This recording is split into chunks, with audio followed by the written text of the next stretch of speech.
So the All Blacks have just won the second test match up against the English to close out the series 2-0 in favour of New Zealand. In this game, it was no different to the first, full of entertainment, full of drama, and you don't expect anything less now when these two sides do go head-to-head. But in the short review, we're going to be looking through at this performance from the sides, the key players, also what is next for these two teams. But we will start off with the All Blacks. They were able to score themselves 2 tries throughout this performance, both being scored by Mark Delia. He started off by getting the very first try of the contest. That was quite early on for the ABs, and it seemed like they did now have that momentum and possibly did correct some of their mistakes that they had from the first test. Unfortunately for New Zealand, though, didn't take very long for England to get the try back. It was Emmanuel Fiwaboso. Great work from Marcus Smith. The cross kick was firing today, that is for sure, and he managed to get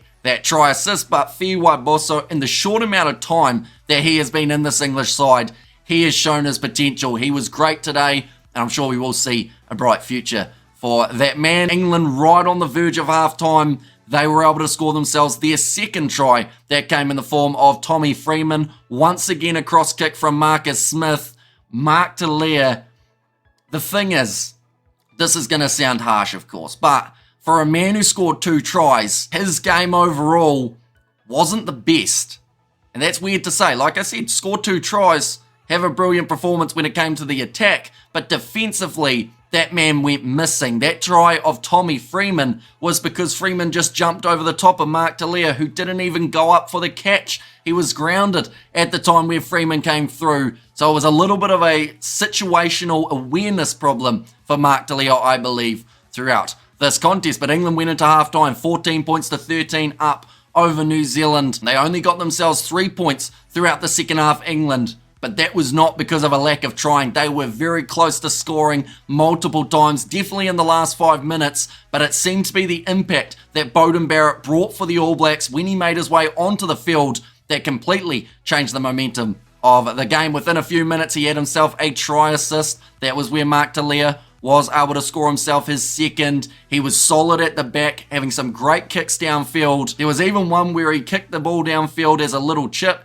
did a volley of it before it had even landed, and almost managed to regain it. But I think that he was definitely a match winner for the New Zealanders. In terms of the other players, I feel did step up throughout this game, and did seem to be as soon as Beauden Barrett made his way onto the field.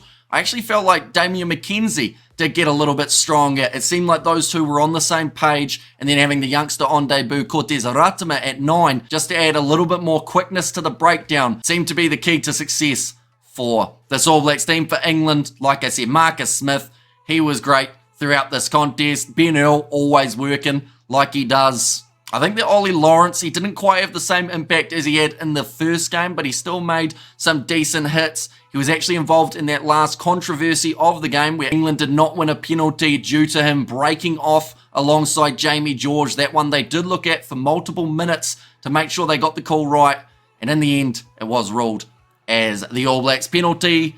I would say that Maro Itoje, yes, he gave away a couple more penalties in this game than last, but I said it at the end of the game, there is no one that can deny what kind of player that man is. He's played 160 minutes in New Zealand, and everything that he has done has been with purpose. He managed to steal a lot of lineouts throughout this game, somewhere that the All Blacks were still struggling with. I know that earlier on in the week, when I did select a different 6, rather than some of Benny Finau, people were concerned that the height of the All Blacks lineout may be the problem. I can tell you right now from watching this game, the height's not the problem, it's the lineout itself, and they do need to make those adjustments before heading into the Rugby Championship, or else they could be in quite a bit of trouble. But overall, a very entertaining game of rugby. Both sides should be proud of this series.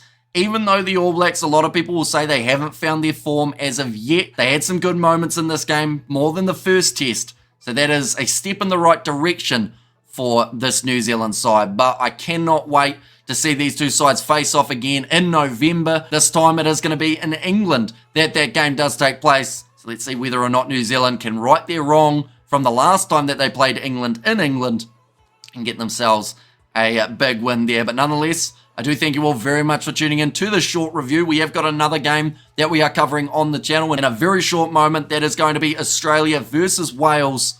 So be sure to check that out. Also, let me know what you thought of this game. We will be going a little bit more in depth with a video just around the corner once all the international games of the weekend are over. But I should say as well, New Zealand now number 2 ranked in the world ahead of Ireland. If Ireland beats Springboks in Durban, that would change, of course. Ireland would take that spot back. But thank you all very much for tuning in. Do let me know who your man of the match was and what you thought of the contest. And if you are new to the channel, be sure to leave a like and subscribe. But thank you all very much for tuning in, and I will see you all for the next one.